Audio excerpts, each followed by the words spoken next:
Pripremiti potrebne sastojke pa u činiju uliti 3 jaja bez razdvajanja žumanaca od belanaca.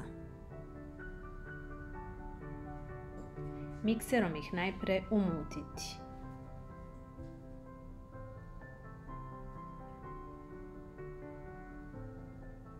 Umućenim jajima dodati jogurt.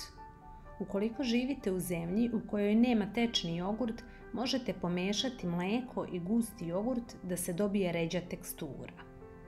Zatim postepeno dodavati speltino brašno i nastaviti mutiti. Posoliti i dodati prašak za pecivo.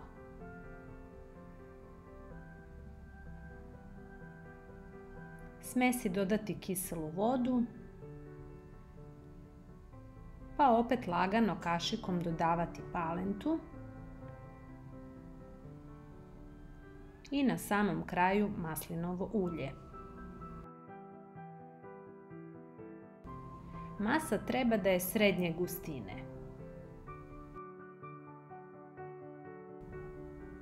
Umešati iseckane krastavčiće, sir i pileća prsa.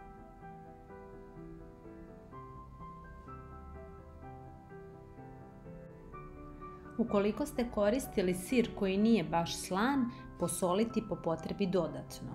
Sve dobro izmešati špatulom da se dodaci fino rasporede i pomešaju sa testom.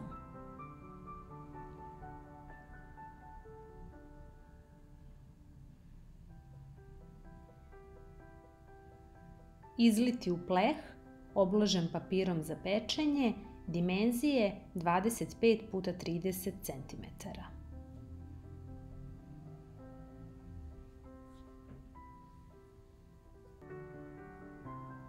Ravnomerno rasporediti po dnu i posuti susamom.